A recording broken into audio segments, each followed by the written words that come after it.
Hi everyone and welcome to Veterans in Crisis podcast. Today we have Amy Porter.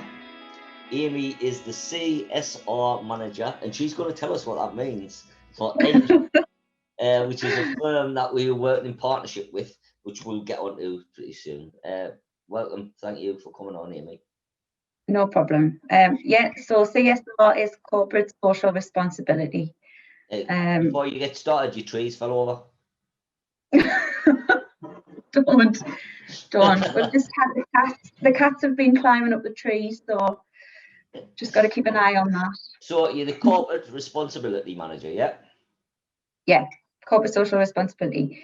So just a little bit about Engie. So Engie are a global company specialising in energy services and regeneration. And now our arm of the business is focusing on the regeneration side. So we cover everything from like community regeneration, refurbishment, repairs, maintenance and housing development and new builds as well. So in Sunderland, we're working with a number of key clients such as Gen2 and Benicia. We work with people that you would know and hear of in the Northeast, like 13 Housing, Believe, Beyond. And what we do there is it's either refurbishment, where we're going in and maybe dealing with things like fitting new roofs, new kitchens, new bathrooms, rewiring in social housing, or we could be actually developing, so new estates. So in Sunderland, we recently built the Nookside development. So we're currently working at Downhill as well. So that's the kind of range of things that we cover as a business in the Northeast. So why I've asked you on is because we're sort of in a partnership with Gen2 and Springboard Training. And we're sort of coming up to doing a pilot project. Do you want to explain what it is, or do you want me to explain? I can give a bit of a background first, how it's come about. So we've been working with Gen2 for the past 2 to 3 years, and with that, with the CSR activity that we're engaged in, there's certain sort of priorities that we think are important for the city. A lot of that is about improving the lives of people in the communities that we're working in. One of the priorities with Gen2 and ourselves is around veterans and people sort of in crisis, people who are disadvantaged perhaps, things like that. So in Sunderland, we were aware that there are a proportion of veterans. And it just came about from a conversation with John Ford at Gen2, where I was sort of saying, wouldn't it be great for us to do something in the Northeast? I personally haven't worked on any veteran projects so far since I've been with Engie, and I just thought it was a really good opportunity, since we've got a long-standing partnership, to do something where we can. And John said that he had great links with yourself, and would it be, possible for us to get together and have a chat? And it kind of started with an idea of getting some guys on site just to do some work experience. And then I started talking about, well, could we build a program? Could we look at something that's meaningful and is going to have a real impact on their lives? Could we deliver not just the work experience, but some kind of training and accredited learning as well, that's going to set people up for employment? And that's when, we met with yourself and started talking about your links with Springboard as well, and got in touch with Steve at Springboard and said, what could you do? What can we do together? And now we've got a really good sort of 6-week program in place, ready to trial as a pilot in January. And it is a really good project. I mean, we wouldn't want to be part of it if it wasn't a good project, to be honest. But I think the work you've done, especially you behind the scenes with organising the different parts of the project, I think it on paper it looks brilliant, and yeah. I think it's ideal that we're starting off with possibly 6 veterans to do the pilot project. And then, it's a reasonable sort of number, really, isn't it, for us to get a feel for what works with people, and what's achievable, and to see if it actually is going to have some impact. I think it will, and I wouldn't really want to do it if it wasn't going to have impact on people's lives, because really just putting somebody on a course for 6 weeks, yeah. So I mean, the things. So if we Can you remember what we've put down in the plan? I don't know if you've got it in front of us, in front Of of you. course I can. Of course I can. You're just clicking onto it, are you? Yeah. No, I think the really good thing with sort of linking in with Springboard is that Springboard have a construction hub or construction workshop at their premises in Pallion, which means that it makes it really easy for things to be delivered, and that the participants can go to the same location on the days that they're in the programme. They'll get familiar with the building. They'll also get familiar with the tutors. So it's actually turned out much better than I could have ever imagined, because Springboard are able to deliver some accredited learning, and our in-house Engie trainers are also able to deliver the parts that Springboard weren't able to. So we're actually joining together. So we're looking at health and safety, city and guilds, health and safety on a construction site level 1. We're looking at multi-skill level 1. We are then looking at optional elements such as asbestos awareness, manual handling, working at heights, first aid in the workplace, mental health first aid, and then, you know, employability as well. So between Springboard and Gen 2, they'll be able to provide employability support. And then we're also going to offer the CSCS card preparation and test, and then back to Engie for some on-site work experience. So it's a real sort of holistic approach to giving somebody a really positive start if they're choosing to go into construction as a career. And I'm just really excited. I'm just hoping.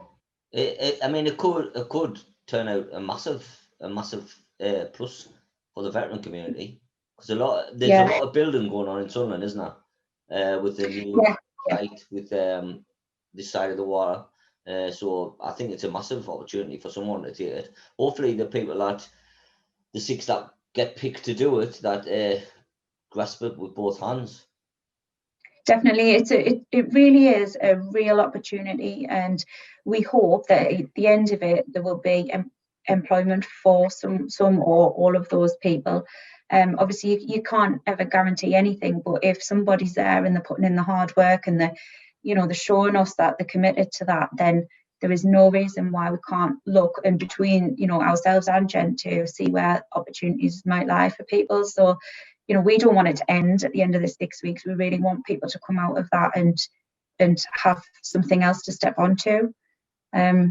But yeah, it's really, really exciting, and it's a real example of like partnership working between the 4 organisations. So hopefully things will be brilliant. We'll learn from it, because there'll always be things that we can change and adapt, but we'll learn from that and we'll be able to go on to rolling it out in future as well. But like I said, there is a lot of building going on in Sunderland and development, especially in the north of Sunderland as well.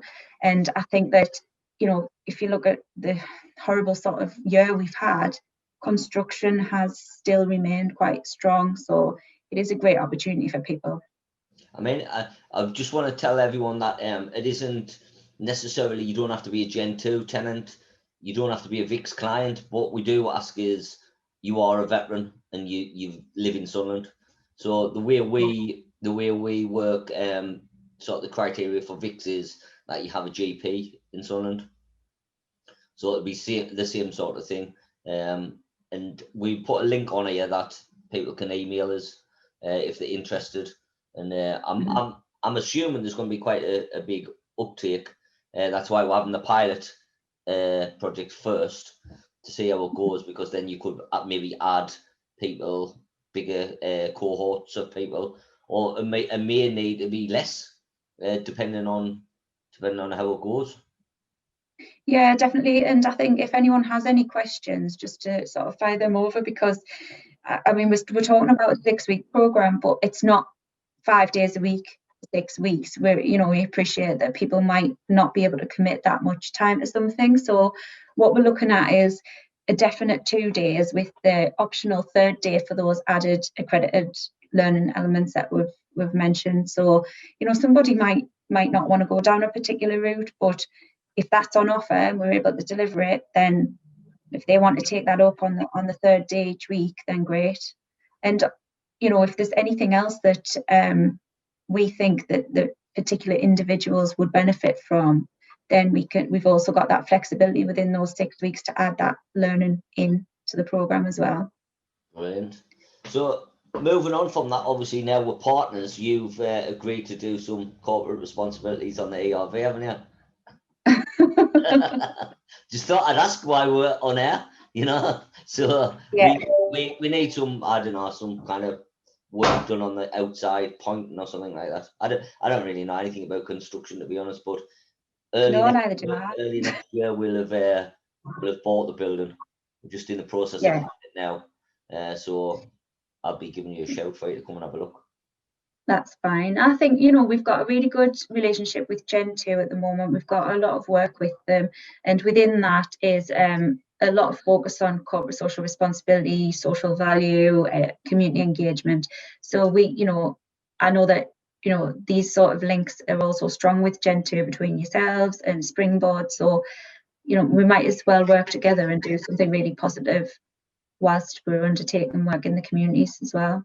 Yeah, and I'm hoping with a vaccine or whichever way everything works, we can do a proper podcast in the studio with us all on at once, the 4 partners, So, well, that would have been great, wouldn't it? But I think the other 2 were camera shy. Yeah, well, Steve's been on, John's camera shy. Steve kind of get Steve off. He'll do it again, man. He's no bother. Do you want to talk? I mean, it's up to you, but do you want to talk a little bit about yourself, about like growing up? Are you from Sunderland? No, I was born in South Shields, and then I moved to the outskirts of Chesley Street when I was just a teenager. And then I went to Sunderland University, and I've pretty much never left. So I'm a lot of my family come from Sunderland way on, and I used to go to Sunderland all the time as a child, so I'm quite passionate about the city, and I like to sort of see things and people doing well in the city. Since I've met you, actually that comes across. That's why I was asking, because I'm really passionate about Sunderland. I always and I'm not really passionate about anywhere else in the world, but I'm really passionate about Sunderland. And I don't see why we can't be the best at stuff. I mean, it's never going to happen in football, but we could be best at other things. I mean, don't ask us about football. I don't know much about football. I won't, just in case you say you were a Mark, and then we'd have to cut the interview short straight away. I'm not, but my favourite footballer was Alan Shearer all the time I was growing up. Right, that's the end of the interview. No, honestly, if I had one aim or one dream of VIX, I would like it to be the model to be used throughout the country for a good practice. That's not that we'd get anything for it. I would just like, if it was ever mentioned, that people would say it started in Sunderland.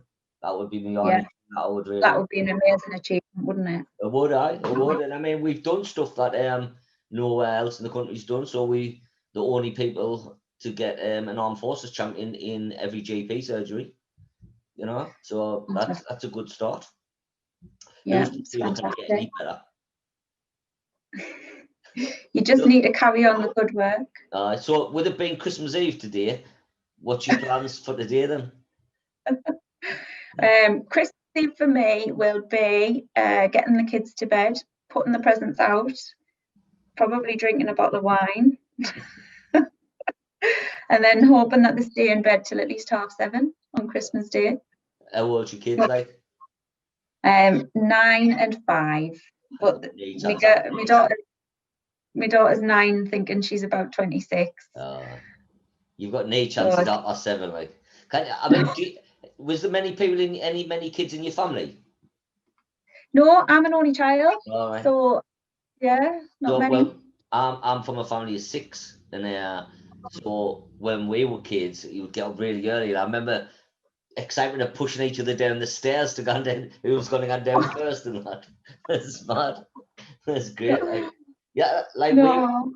We've only got one daughter. She's 16, and that's a bit. It's different when they go a little bit older. I know it's very quiet, isn't it? Especially when there's only one. I do remember as I was growing up, it was just a much more quiet kind of morning, and you know, all I look forward to now is my dinner. That's it. Just your dinner. I like seeing people open their presents. I like seeing the kids open their presents. I like seeing my mum and dad open the presents I've bought them, and then I just want me dinner. Well, we work Christmas Day, so this year we're delivering 75 3-course meals with presents to veterans in. Oh, that's amazing. So That's really, really amazing. We have an army volunteers that come. We've got someone who makes the food. Then we wrap the presents and stuff. Then people come to the back of the ERV. They get, say if you lived in Roker, for instance, we'd hopefully match you with someone in Roker. So once you give the presents at a big crack, you can go home, and it takes half an hour of your time. So Yeah. I'm normally about 8 o'clock in the morning, 8:30, and then I'm away for 12. So, and it always runs smooth. I'm touching wood now because it always runs smooth. Yeah. Now I've said it, probably won't. But And what time do you get back home? I get back home about 12, half 12.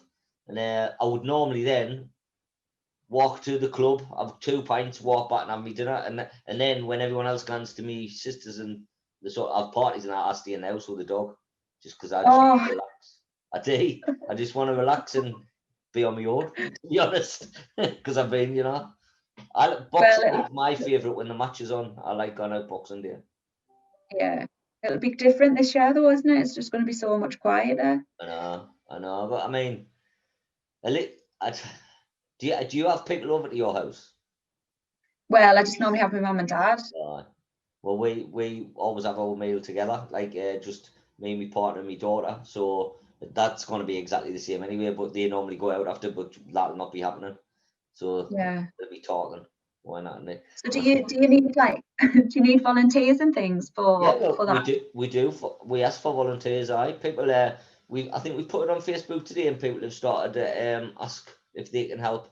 And like I say, it takes half an hour of people's times. You know, it's no. I mean, we've got a lass I know, and she's driving up from Darlington just because she's got 2 kids. She wants to show them that you should sort of do something on Christmas morning. So I said I didn't do that because it's kind of drive there and back. But she's going to come up. It's good. It's good. It's a nice community spirit when the people come up dressed up outside and stuff. Oh, definitely. What about the presents and the gifts? Where do you just collect things? How do you do that? We've been collecting, and we asked people to make a donation of £10, and that would get like the 3-course meal and a present. And then we went out, or the last Tracy Hughes organised it. She went out and bought stuff, and it's a nice thing to go to people's door on a morning, especially people who maybe haven't had the chance to speak to somebody.